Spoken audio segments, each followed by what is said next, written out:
मैंने कभी इस तरह का माहौल नहीं देखा जहां सत्ता के सबसे बड़े चाहने वाले लोग और जिनको सबसे ज्यादा फेवर मिला हो वो आपस में भिड़ गए हों। सिर्फ अफवाहों और गॉसिप के आधार पर अंदाजा लगा सकता है।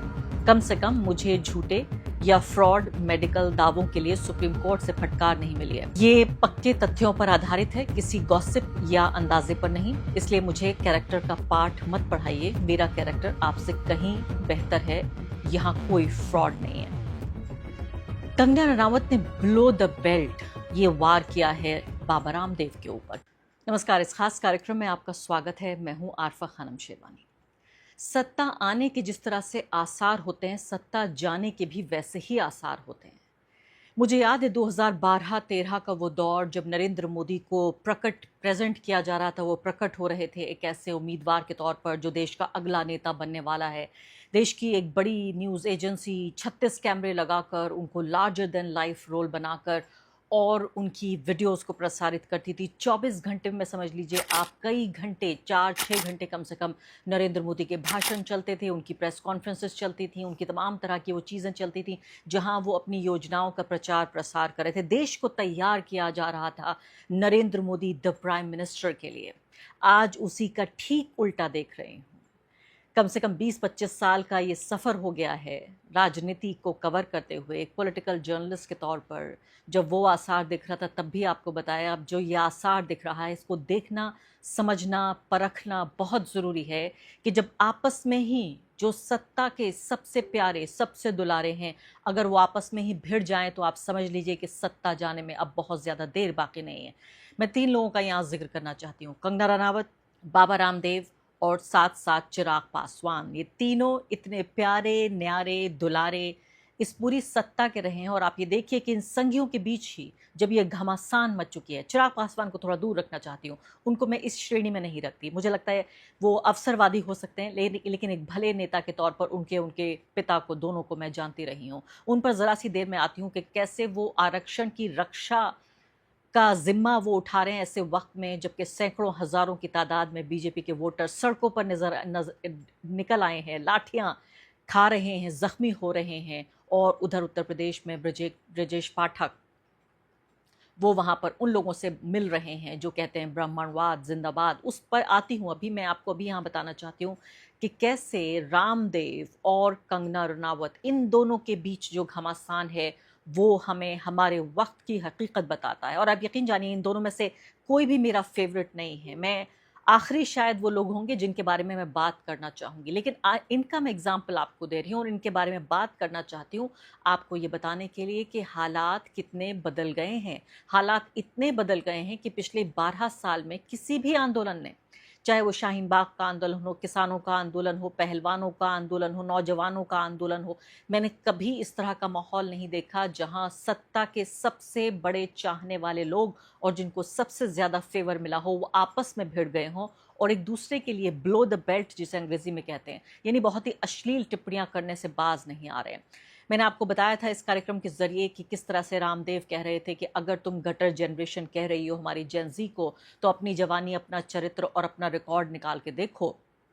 उसके बाद कंगना रनावत आई हैं और उससे भी ज़्यादा, क्योंकि ये तो उनकी खसलत है।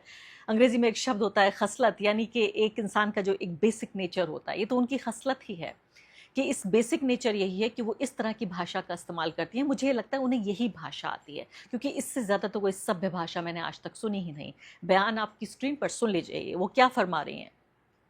जब रामदेव ने ये कहा कि उनकी क्वालिफिकेशन क्या है ये बताइए, एंकर से पूछा, आप उनका बचपन कैसा रहा, जवानी कैसे रही और उनके पहले के कारनामे, तथा कथित कारनामे कैसे रहे हैं, तब रामदेव ने ये कहा। तो अब उसके बाद सोचिए कंगना रनावत क्या कह रही हैं। बाबा जी, मेरी जवानी या बेडरूम के बारे में सपने देखना बंद कीजिए, सपने मत देखिए। कोई सिर्फ अफवाहों और गॉसिप के आधार पर अंदाज़ा लगा सकता है। कम से कम मुझे झूठे या फ्रॉड मेडिकल दावों के लिए सुप्रीम कोर्ट से फटकार नहीं मिली है। ये पक्के तथ्यों पर आधारित है, किसी गॉसिप या अंदाजे पर नहीं। इसलिए मुझे कैरेक्टर का पाठ मत पढ़ाइए। मेरा कैरेक्टर आपसे कहीं बेहतर है। यहाँ कोई फ्रॉड नहीं है। कंगना रनावत ने ब्लो द बेल्ट ये वार किया है बाबा रामदेव के ऊपर, क्योंकि पूरे तरीके से आप ये देखिए कि उन केसेस का जिक्र कर रही हैं। और जब संघी या इसी सरकार के जो चहीते लोग हैं, जो दुलारे हैं, प्यारे हैं, आँखों के न्यारे हैं, अगर वही लोग आपस में आके एक दूसरे की जो अब तक पीठ खुजाते थे, अगर वो कब्र खोदने लगे, तो आप मुझे बताइए कि मैं क्या कहूँ? आप मुझे ये बताइए कि पीठ खुजाने वाले कब्र खोद रहे हैं। खुद Kangana Ranaut member of parliament BJP से, नरेंद्र मोदी की बहुत करीबी, उधर बाबा रामदेव बीजेपी के बिजनेसमैन। जी हाँ, आप देखिए उनकी वेल्थ का आप अंदाज़ा लगाइए कि व्यक्ति कहाँ से कहाँ पहुँचा है इस दौरान, जबकि बीजेपी की पिछले 12 साल में सत्ता रही है। मतलब इस व्यक्ति ने, मैं कहती हूँ कि कमोबेश सिर्फ वोट मांगने छोड़ने से लेकर तमाम चीज़ें की हैं भाजपा के लिए, हर तरह से मुसलमानों को बुरा भला कहने से लेकर कांग्रेस पार्टी को तमाम तरह की, मैं कहूँगी हर तरह की भाषा में इस्तेमाल करने से, मतलब हर तरह से इन लोगों ने एक बहुत ही असहनशील, गैर वैज्ञानिक, गैर संवैधानिक, गैर लोकतांत्रिक, असामाजिक, गैर इंसानी देश बनाने में इन जैसे बाबाओं का बड़ा योगदान रहा है। और इन बाबा को अब देखिए आप किस तरह से कह रही हैं, बड़े ही गलीज तरीके से वो इनके बारे में इस्तेमाल कर रही हैं, और ये तथाकथित बिजनेसमैन होने के अलावा, योगा टीचर होने के अलावा, एक तरह के धर्म गुरु होने का भी दावा करते हैं। आपको शायद ही कभी ये किसी भगवा कपड़ों के अलावा किसी और कपड़ों में नजर आए। वो अलग बात है कि एक बार महिलाओं के कपड़े पहनकर वो भाग खड़े हुए थे, आपको याद होगा, अन्ना हजारे का वक्त था, वो आंदोलन का वक्त था। तो आप ये सोचिए कि जब उनको कह रही हैं कि मेरे जवानी और बेडरूम के सपने आप मत देखिए, सीधे तौर पर वो अपने महिला होने को लेकर रामदेव को ये कह रही हैं कि शायद वो लार ना टपकाएं। और साथ साथ चलिए इतना भी ठीक था, लेकिन सीधे उनके बिजनेस के कोर पर यहाँ पर हमला हो रहा है कि रामदेव के ऊपर किस तरह से सुप्रीम कोर्ट ने टिप्पणी की थी। और मुझे लगता है कि अगर कोई ढंग की सरकार होती, कोई कानून से चलने वाली सरकार होती, तो रामदेव का कारोबार उस तरह से नहीं चल रहा होता। इतनी गंभीर मामले होने के बावजूद, जहां अंतर्राष्ट्रीय स्तर पर इनके न जाने कितने प्रोडक्ट्स को बैन किया गया है, ऐसे में धड़ल्ले से यहाँ रामदेव अपना कारोबार करते हैं। तो मैं कह रही हूँ कि अपने नागरिकों की सुरक्षा और उनकी सेहत को कॉम्प्रोमाइज़ करके जो सरकार एक व्यक्ति के जो बिजनेस इंटरेस्ट हैं, कारोबारी हित हैं, उन्हें आगे बढ़ा रही है, इसलिए क्योंकि वो उनका राजनीतिक हित आगे बढ़ाते हैं। तो ये आप इसको समझिए अच्छे तरीके से कि जब आपस में ही जो नरेंद्र मोदी के भक्तगण हैं, भक्तजनों, उनमें आपस में जब ये फसाद शुरू हो जाए, तो बिल्कुल समझिए कि हालात बहुत संगीन हैं। सिर्फ मौसम ख़राब नहीं है, बाकायदा तूफान आ रहा है और साफ तौर पर दिख रहा है। अब चिराग पासवान का जिक्र आपसे करना चाहती हूँ। आपको मालूम है कि जंतर मंतर पर हज़ारों की तादाद में छात्र जमा हुए और उन्होंने इतनी इतनी घटिया बातें कहीं। मैं सोचती हूँ कि इट्स अ डिसग्रेस, ये पूरे तरीके से गरिमा रहित है, ये ज़ेबा नहीं देता कि मेरे जैसे लोग उन शब्दों को यहाँ दोहराएं। कम से कम मुझे ज़ेब नहीं देता कि मैं उन शब्दों को दोहराऊं जो कि कहा गया जंतर मंतर पर कि आपको 5000 साल तक हमने पानी नहीं पीने दिया और अभी आपके साथ बदसलूकी करेंगे। वो तमाम शब्द मैं दोहराना नहीं चाहती। और बहुत ही घटिया जातिवादी टिप्पणियाँ की गई, जातिवादी हिंसक टिप्पणियाँ की गई।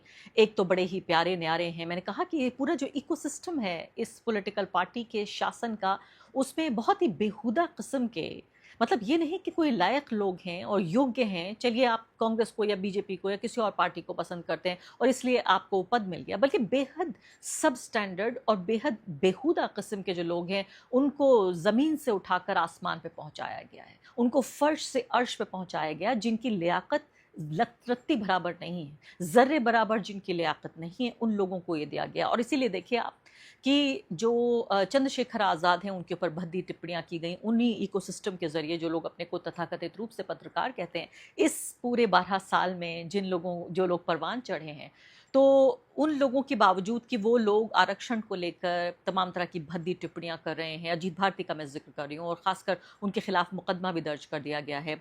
उन्होंने दलित महिलाओं को लेकर भी जो है वो एक तरह से सेक्सुअल वायलेंस की एक धमकी भी दी है, तो उनके खिलाफ मामला दर्ज हो गया। अब ये बात पुलिस अदालत और इनके आकाओं के ऊपर है कि किस तरह से वो उस मुकदमे को आगे बढ़ाते हैं या नहीं बढ़ाते हैं या क्या करना चाहते हैं। लेकिन एक तरफ आप देख रहे हैं कि उस तरह के लोग हैं जो आरक्षण विरोधी बातें कर रहे हैं और ब्रजेश पाठक उप मुख्यमंत्री मिल रहे हैं उन लोगों से और कह रहे हैं कि आपकी हम बात ज़रूर सुनेंगे, समाधान हम निकाल सकें या ना निकाल सकें, लेकिन आपकी बात सुनी ज़रूर जाएगी। और कहा जाता है कि एक बार जब आप सुनना चाहते हैं तो आप उनसे हमदर्दी जाहिर कर रहे हैं, वरना आप उन्हें डिसमिस कर देते।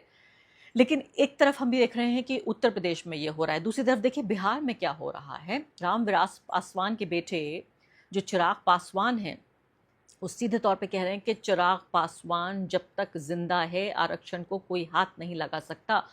तो चिराग पासवान ने बाकायदा ट्वीट करते हुए कहा कि जब तक चिराग पासवान जिंदा है तब तक संविधान को न कोई खतरा है, ना ही आरक्षण को कोई खतरा है।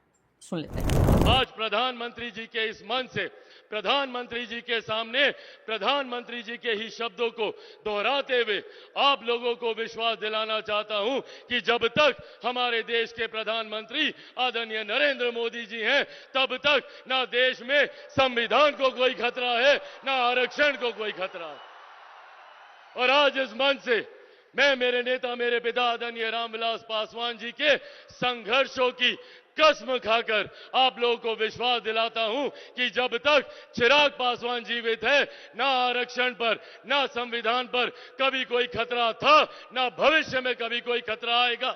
ये वादा आप लोगों से करके जाता हूं। उससे पहले उनको लगा कि शायद इतनी बात काफ़ी नहीं है, तो फिर वो आगे बढ़े और कहने लगे कि मैंने 10 फरवरी 2020 को देश की संसद में स्पष्ट रूप से ये कहा था कि आरक्षण किसी की दी हुई खैरात नहीं है बल्कि एक संवैधानिक अधिकार है। मेरी और मेरी पार्टी लोक जनशक्ति पार्टी रामविलास की सोच बिल्कुल स्पष्ट है कि आरक्षण को समाप्त करने की बात तो दूर है, आरक्षण भी हमें, उसकी समीक्षा भी हमें स्वीकार्य नहीं है। सामाजिक न्याय और संवैधानिक अधिकारों की रक्षा के लिए हमारी प्रतिबद्धता अटूट है। भावनाओं को जिस तरह से उन्होंने कहा कि दलितों की और जो पिछड़े लोग हैं उनकी भावनाएं आहत होती हैं जब इस पर समीक्षा की बात या किसी सुधार की बात, मतलब हटाना तो दूर की बात है, इस पर हमें बातचीत भी गवारा नहीं है। तो ये दूसरा बयान उन्होंने 6 साल पुराना अपना बयान ये ट्वीट किया ताकि ये बता सकें कि वो किस कदर, कितनी शिद्दत के साथ वो इस बात का समर्थन करते हैं कि आरक्षण इसी शक्ल सूरत में जारी रहे और उसमें किसी भी तरीके की समीक्षा भी बर्दाश्त नहीं की जाएगी। आरक्षण हटाना या उसे बदलना या कम करना या कमज़ोर करना या दायरा छोटा करना, ये तमाम तरह के आप जानते हैं जो प्रपोजल्स आगे आ रहे हैं, वो सब तो दूर की बात है। आइए सुन ही लेते हैं चिराग जी को। आपने ये बहुत ही महत्वपूर्ण विषय पर मुझे अपनी बातों को रखने का मौका दिया। सब भारत रत्न डॉक्टर बाबा साहेब भीमराव अंबेडकर और राष्ट्रपिता महात्मा गांधी के बीच हुए पूना पैक्ट का ही परिणाम है कि अनुसूचित जाति जनजाति वर्ग से आने वाले लोगों के लिए आरक्षण एक संवैधानिक अधिकार है। सर, आरक्षण किसी को मिली हुई खैरात या दया नहीं है सर, ये एक संवैधानिक अधिकार है। आरक्षण से जुड़े हुए जितने भी कानून है उसको वंस एंड फॉर ऑल 9वीं सूची में डालने का काम करें ताकि समय समय पर रह रहकर जो आरक्षण के ऊपर लोग न्यायालय जाकर उसके ऊपर प्रश्न चिन्ह उठाने का काम करते हैं ताकि वंस एंड फॉर ऑल ये डिबेट ही समाप्त हो जाए।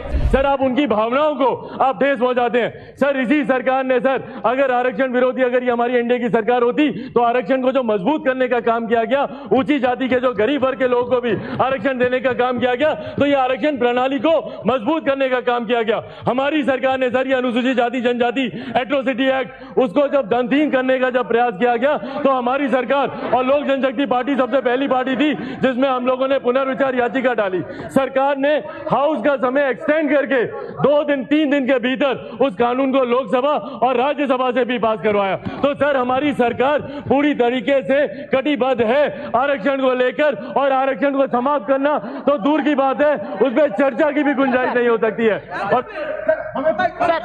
तो पूरे तरीके से मैं जो इस नतीजे पर पहुंची हूं, इस पूरी बातचीत का लब्बे-लुबाब आपको यही बताना चाहती हूं कि आने वाले दिनों में आप ये देखिएगा कि सिर्फ 1-2 बातें नहीं, ये सिर्फ 1-2 लोग नहीं, एक अदाकारा या एक कोई कारोबारी या एक कोई पॉलिटिशियन, आप आने वाले दिनों में देखेंगे साफ तौर पर कि ये जो पूरा मामला है, जैसे मैंने कहा, कमर खुजाने वाले लोग जब कब्र खोदने लगे तो सीधे तौर पर पता चलता है कि सत्ता जैसे आ रही थी, आते हुए आंधी की तरह हमें दिख रही थी, अब देखिए आंधी की तरह ही ये सत्ता जा रही है। ये बहुत ही, मैं कहूँगी, नाजुक दिन हैं जिसमें राहुल गांधी हज़ारों लोगों की, लड़कियों की जो एक उनका मजमा लगता है, जो खुद QR कोड से स्कैन करके लड़कियां पार्टिसिपेट करती हैं और उनके नज़दीक इर्द गिर्द इतना अपने को सुरक्षित पाती हैं, इतना महफूज पाती हैं कि कोई लड़की गले लग रही है तो कोई बहियां पकड़ रही है, एक लड़की तो बाकायदा उनको किस करने लगी। हालांकि मुझे राहुल गांधी की सुरक्षा को लेकर चिंता होती है कि क्या वो भावनाओं में बह रहे हैं, क्या वो जानते हैं कि ये लोग कौन हैं,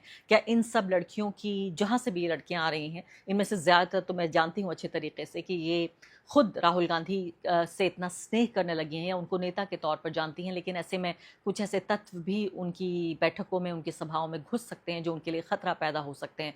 और हम जानते हैं उनके पिता राजीव गांधी के साथ क्या हुआ। यहाँ मैं कुछ सजेस्ट करने की कोशिश नहीं कर रही हूँ, मैं सिर्फ ये कह रही हूँ कि राहुल गांधी देश के लिए बहुमूल्य हैं एक विपक्षी नेता के तौर पर, और ये देश की सरकार का भी फ़र्ज़ बनता है, खुद राहुल गांधी का भी फ़र्ज़ बनता है कि अपनी सुरक्षा की जिम्मेदारी वो खुद लें। और ख़ासकर ऐसे वक्त में जबकि वो बहुत ही जो रूढ़िवादी, जो जड़तावादी विचारधारा है उसको सीधे तौर पर कान पकड़ के, सींग पकड़ के उसको चैलेंज कर रहे हैं, चुनौती दे रहे हैं। मनुस्मृति से लेकर और पितृसत्ता तक को जब वो चुनौती देते हैं तो बहुत सारे दुश्मन वो ऐसे ही पाल लेते हैं, सिर्फ बीजेपी RSS नहीं, बहुत सारे दुश्मन। और इसीलिए अब जो है असाइनमेंट दिया गया है योगी आदित्यनाथ को और कहा गया है कि आइए आप जो है मनुस्मृति के बारे में बातचीत कीजिए। एक उनका आखिरी बयान यहाँ इस कार्यक्रम में सुन लेते हैं और फिर मैं आपसे रुखसती लूँगी। मैं यही कहना चाह रही हूँ कि राहुल गांधी जितने लोकप्रिय इस वक्त नज़र आ रहे हैं, जितनी तेज़ी से रास्ता वो अपना रहे हैं, दूसरी तरफ ही हमें कॉन्ट्रास्ट के तौर पर दिख रहा है कि नरेंद्र मोदी के जो भक्त हैं वो आपस में किस तरह से भिड़ रहे हैं। योगी जी की बात सुन लेते हैं। शुक्रिया। क्या कोई बहन भाई के बगैर है? क्या कोई पत्नी पति के बगैर अपने अस्तित्व को मानती है?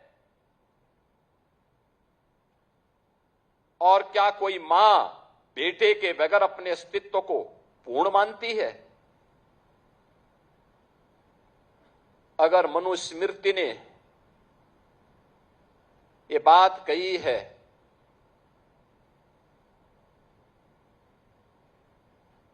आप बताइए सही बात क्या है? और आप भारत के बच्चों को, भारत के नौनिहालों को उस दिशा में क्यों ले जाना चाहते हैं जहां पर किसी माता को या किसी अन्य व्यक्ति को बाद में लज्जित होकर के माफी मांगनी पड़े? आपने देखा होगा जंतर मंतर में अभी एक बेटी ने प्रधानमंत्री जी मोदी जी के प्रति किस प्रकार की अभद्र भाषा का प्रयोग किया था, और बाद में उस बेटी की मां, वह बेटी भी अपने शब्दों को वापस लेती है, माफी मांगती है। उसकी माता पिता ने भी इस बात को स्वीकार किया कि उनकी बेटी ने गलत बोला है। आप क्यों अर्बन नक्सलियों के हाथों भारत की वर्तमान पीढ़ी के भविष्य को खराब करना चाहते हैं? क्यों भारत की विरासत को बर्बाद करना चाहते हैं?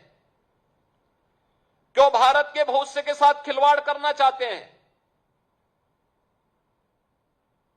आपसे एक जिम्मेदार नेता प्रतिपक्ष के रूप में अपनी सकारात्मक भूमिका की अपेक्षा देश रखता था, लेकिन आपने उन भूमिकाओं को भी बर्बाद कर दिया, समाप्त कर दिया है। आपने अपनी जिम्मेदारियों से पूरी तरह अपने आप को अलग कर दिया, और यही कारण है कि अमेठी, ये रायबरेली इस परिवार को ढोता तो रहा, लेकिन इस क्षेत्र के सामने पहचान का संकट भी इस परिवार ने हमेशा खड़ा किया। यहां के स्मारक के नाम, यहां के संस्थानों के नाम एक परिवार के नाम पर हो जाएं, इनको अच्छा लगता था।